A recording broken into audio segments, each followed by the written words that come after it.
They laughed at him before he even spoke. In a small cafe in Vienna, the kind that smelled of coffee and old wood, Oliver sat quietly in the corner. His hoodie was worn, his notebook frayed at the edges, and a small keyboard rested on the table in front of him. The warm lighting gave the room a golden glow.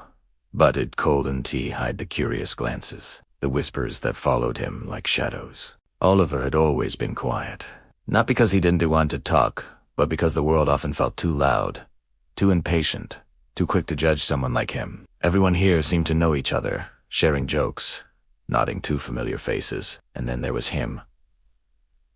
The newcomer, the one everyone thought they could understand with a single glance. He shuffled his notebook closer, trying not to draw attention. A small Miss Happy's pencil rolled across the floor and a couple of people chuckled. A young woman whispered to a friend, "Who's that kid? Looks like S never done anything important."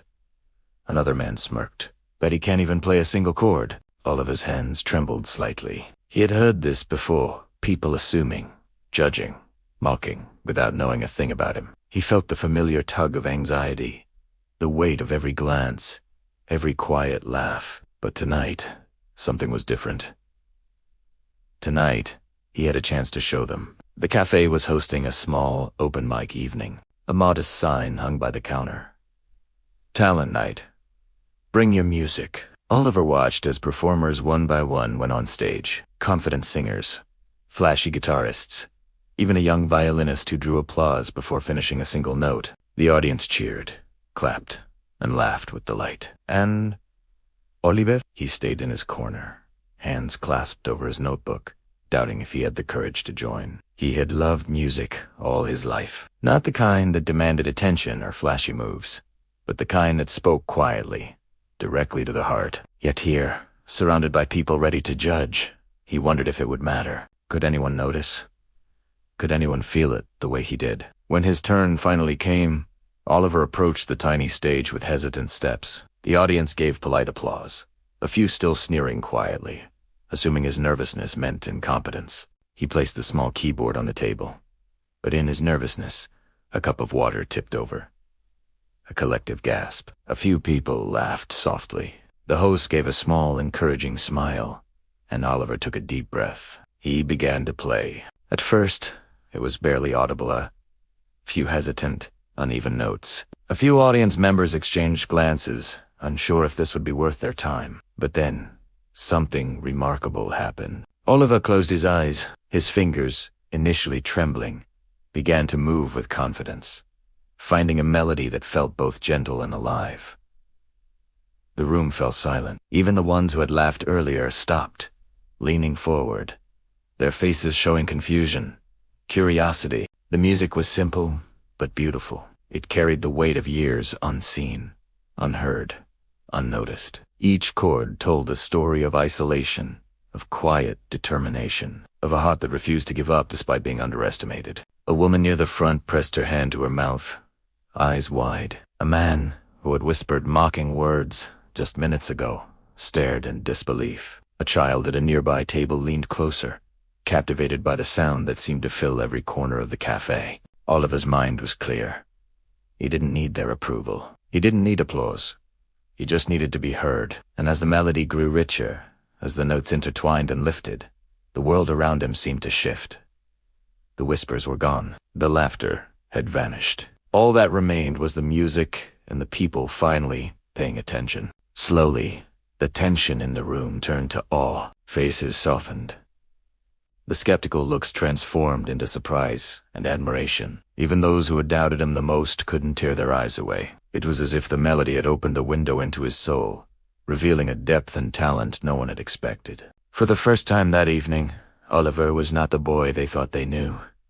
He was something more. And in that silence, in that shared moment of unexpected beauty, the audience began to understand something important they had judged too early. Yet the story was far from over. This was only the beginning of what Oliver was about to show them. They had assumed, dismissed, and laughed. But soon, the truth of his talent would leave them speechless. A lesson in humility and the power of looking beyond first impressions. And as the last few notes lingered in the warm, quiet cafe, Oliver allowed himself the smallest smile. He didn't need recognition, not yet. He only needed the music to speak. The stage was set for a revelation. The audience, once dismissive, now leaned in, waiting, almost holding their breath. Little did they know, what was about to unfold would be unforgettable. Oliver's fingers moved over the keys like they had a mind of their own. At first, the melody was soft and unsure, but soon it grew steady and strong. Each note carried emotion, a story only he could tell. The audience, who had laughed and whispered just moments before, now sat completely still. They couldn't look away. He remembered all the times people had judged him, at school, at work, in cafes, like this one. They had assumed he was lazy, awkward, or incapable. No one had believed in him. And yet, here he was, showing a part of himself that words could never explain. Oliver closed his eyes. He didn't play for the applause. He played for the feeling inside him, the longing to be seen, to be heard. And slowly, almost magically, the room changed. The whispers and laughter had disappeared. All that remained was the music, filling the space with something real, something powerful. One of the women who had whispered at the start leaned forward, her hand covering her mouth. She looked at him with wide eyes, not hiding the shock. The man who had smirked at him earlier now sat rigid, staring in disbelief. Even the cafe owner, a middle-aged man who had seen countless performers, looked astonished. Nobody expected this. Nobody expected Oliver. The music swelled. He moved from simple chords to a melody that rose and fell like a gentle wave. Each note seemed to carry all the hurt, all the doubts, all the moments people had laughed at him. But it wasn't sadness alone. There was hope in it, too. Strength, courage. And slowly, the audience felt it. A young boy at the back of the cafe leaned forward, eyes wide. He was gripping his mother's hand tightly, completely captivated. Even she, a stranger who had come just for coffee, wiped a tear from her eye. The sound was soft, yet it hit everyone in a way they hadn't expected. Oliver didn't rush. He let the music breathe, giving each note space to resonate. His hands moved faster, but with control. It was as if every invisible barrier around him had disappeared. The timid, quiet boy they had judged was gone. On stage, there was only the music and the heart behind it. Then came the moment that would stay with everyone forever. A fast, complicated sequence of notes. Something only someone with true talent could play. His fingers danced across the keys, and the room held its breath. Not a sound, just the music. And then it happened. One of the women gasped audibly. She whispered, almost in disbelief, "He's amazing." The man who had mocked him earlier leaned back, eyes wide, a hand covering his mouth. He shook his head slowly, as if trying to accept what he was seeing. Even the boy at the back clapped softly, not wanting to interrupt, but unable to hold back. Oliver finished the piece with a final chord that lingered in the air like a gentle echo. For a moment, nobody moved. Nobody spoke. The room was silent, not from awkwardness, but from awe. Then, as if breaking a spell, the applause began. At first, it was quiet, hesitant, almost shy, but soon it grew louder, stronger, filling the cafe with sound. People stood, clapped, and some even cheered. Tears ran down the faces of some in the audience. They hadn't just seen someone play the piano. They had witnessed a moment of truth, a moment where assumptions and judgment were shattered. They had underestimated Oliver, and now they felt it, deeply. Oliver smiled softly, almost embarrassed by the attention. He didn't bow, didn't boast. He simply allowed the moment to exist. The music had spoken, and that was enough. After a few seconds, the cafe owner came over. He shook Oliver's hand firmly, eyes shining. "You." "That was incredible," he said. "I've never seen anything like it." A man who had whispered a cruel comment earlier approached cautiously. I'm sorry," he said, his voice quiet. "I didn't believe you could do that. I was wrong." Oliver nodded, accepting the apology silently. He didn't need to say anything. The music had done more than words ever could. The atmosphere in the cafe had completely changed. People who had laughed at him were now smiling, some with tears, some simply stunned. It was more than admiration, it was respect. The boy they had judged too quickly had shown them something they would never forget. Later, Oliver packed up his keyboard slowly. The audience lingered, some asking questions, some sharing their feelings. One woman approached him, holding back tears. "Your music, it touched me in a way I can't explain." "Thank you."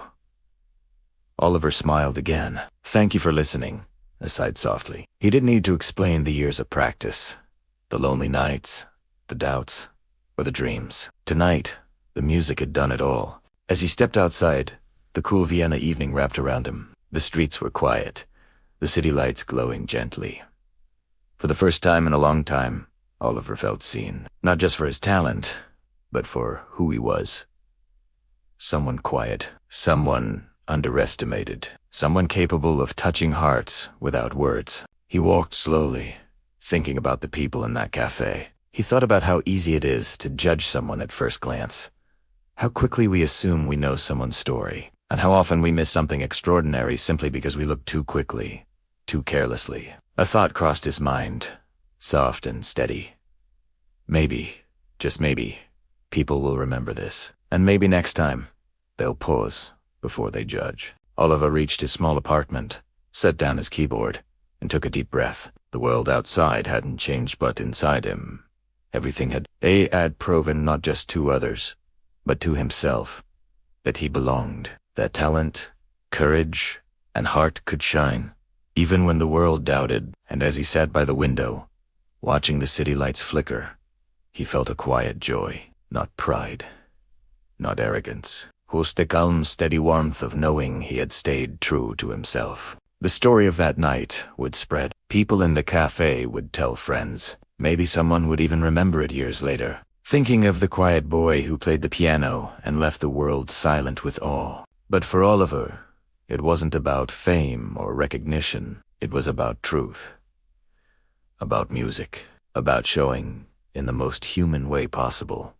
that first impressions can be wrong, that beneath quiet exteriors, hidden hearts and hidden talents can exist. And if we pause long enough to see, we might just witness something extraordinary. He closed his eyes, hands resting on his keyboard.